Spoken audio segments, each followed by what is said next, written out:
last Friday, the Georgia Elections Board passed a controversial new rule that will require counties on election night to hand count ballots that are going to be cast in less than 6 weeks from today. I'm Tim Darnell, and welcome to this edition of Political Update here on Atlanta News First from our First Alert desk at our Midtown Atlanta studios. We are now less than 6 weeks away from the hugely consequential and important general presidential election in the state of Georgia. November 5th, Tuesday, is when polls will open. Early voting is underway in many states across the nation and will soon be underway here in Georgia. And we're happy to be joined in for this edition of Political Update on Atlanta News First by Susannah Goodman. She is the Director of Election Security Program at Common Cause Georgia. And Susannah, tell us first of all what the state election board did last Friday, which at that point was just over 6 weeks from election day. That's right. So the state election board passed a rule, brand new rule, that would require county election workers to hand count the number of ballots that have been cast and tabulated. And what that means is that after a very long election day, when everyone is tired, they have to take the ballots out of the ballot box and hand count them, number one, number two, number three, all of the ballots.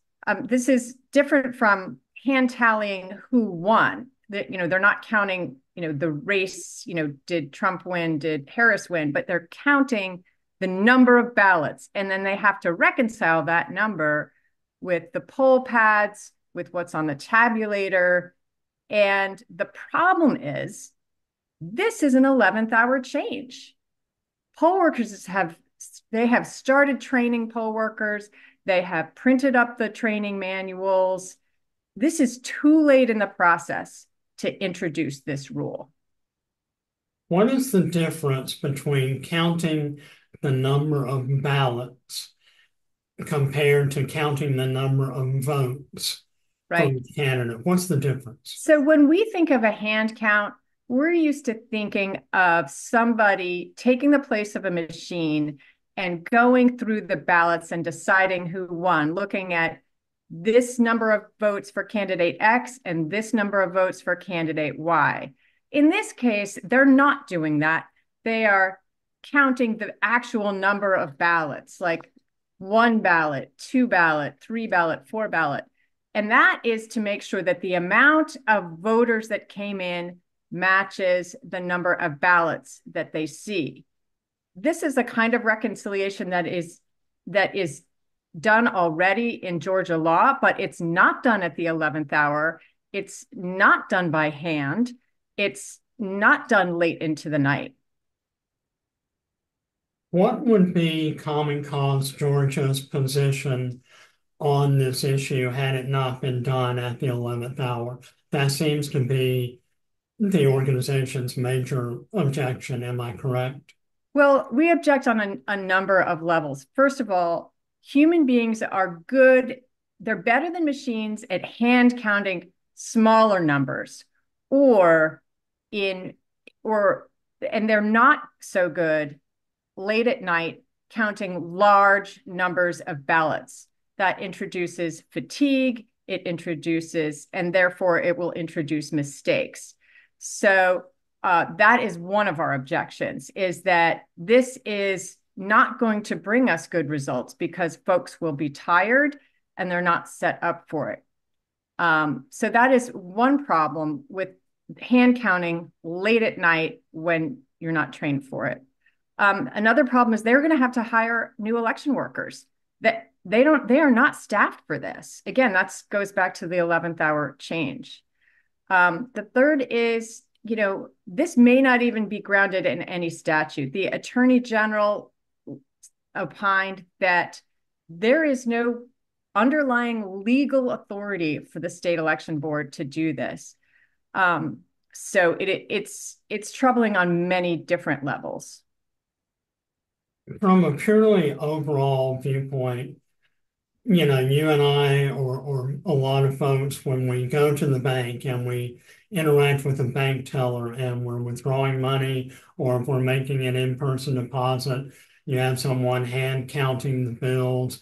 Why is there such an issue with hand counting ballots? Right. Look, there are some times when it is appropriate to hand count ballots. I mean, we saw as part of the statewide audit in 2020, teams of voters in a big warehouse literally hand counting the presidential race in 2020. That was okay because they were set up for it. It went on for days. It was organized. There were teams of voters. There was training. I mean, that was a huge undertaking of all of the ballots in Georgia, and it was only one race. Sometimes it is okay to hand count as part of an audit after election night. This is not that. This is after a very long election day.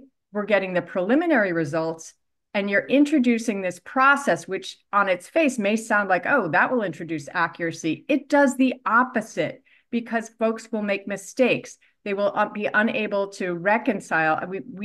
There have been study after study that shows that hand counting, that humans get tired. They get tired and they make mistakes. And this system is not set up to have it be done in a proper way. Again, from an overall standpoint, you're saying that the county election workers or county election staff is not staffed for this at such a late hour.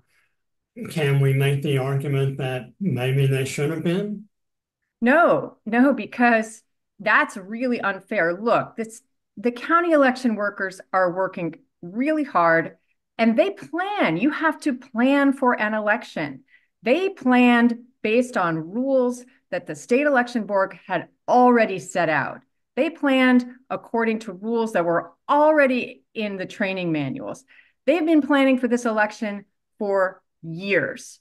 Okay. At the 11th hour, you introduce a change and you require them to upset all of those plans and do this new thing.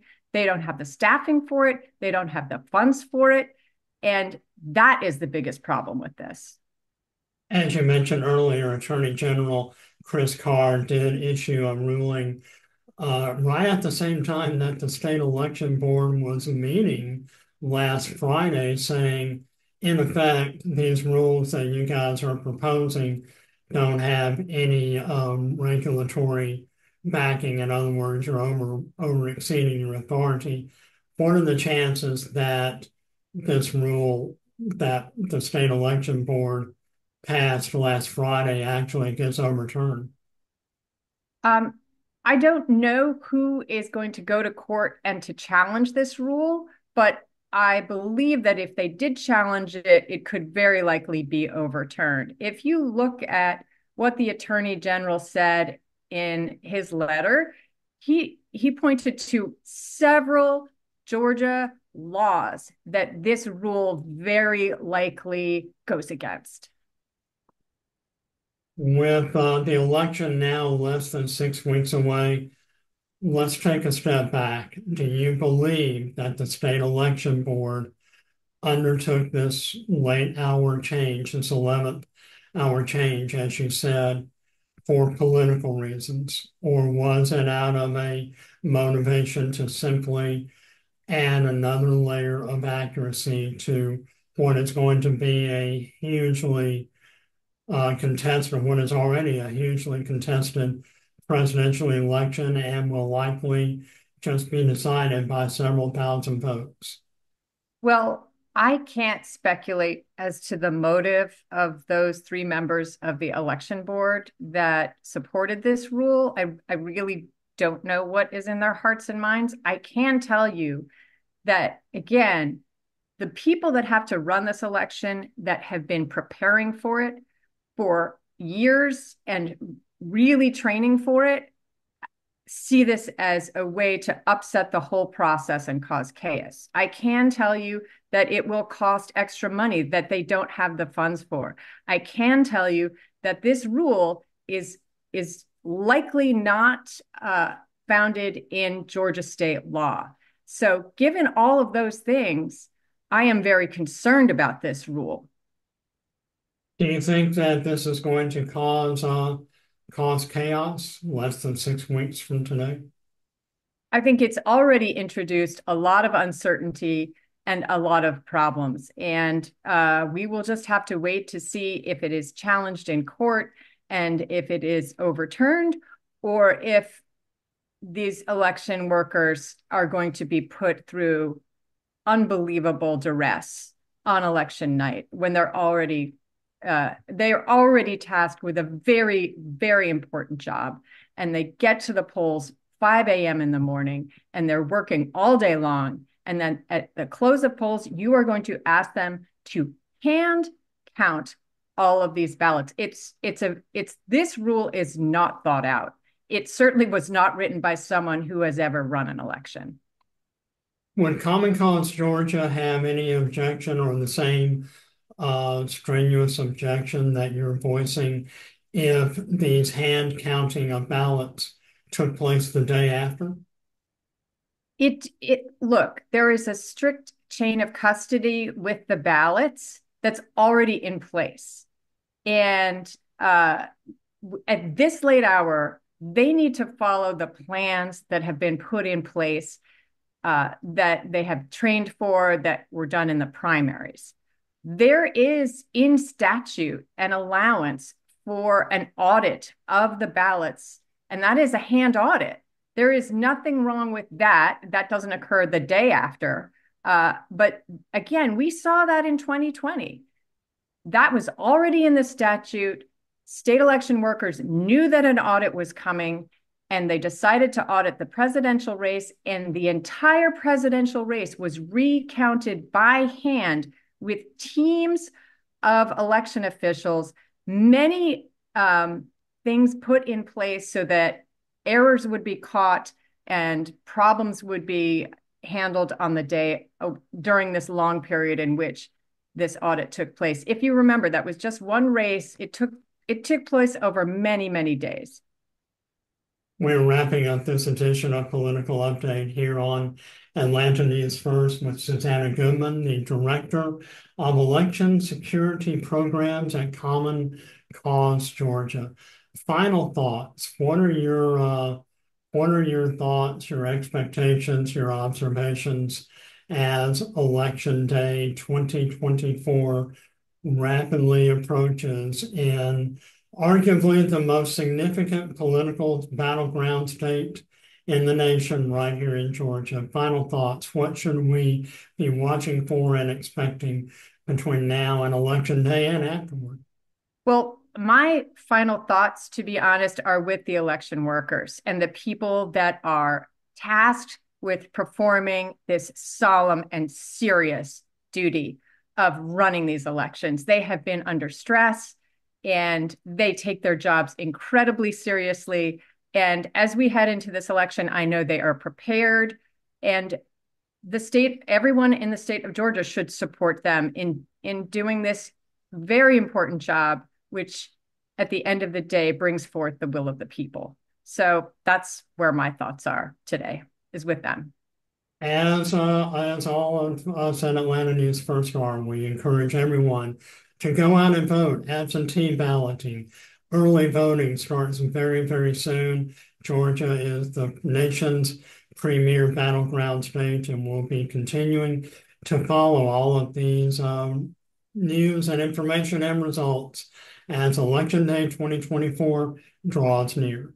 I'm Tim Darnell. Thanks for watching this edition of Political Update here on Atlanta News First. We stream Political Update every Wednesday at 1:30 p.m. on our YouTube channel, and you can also listen to all of our Political Update as well as all of our other Atlanta News First podcasts on your favorite podcasting platform, whether it be Spotify, Apple Music, Amazon, or wherever you get and listen to your podcast. Thanks for watching and for listening.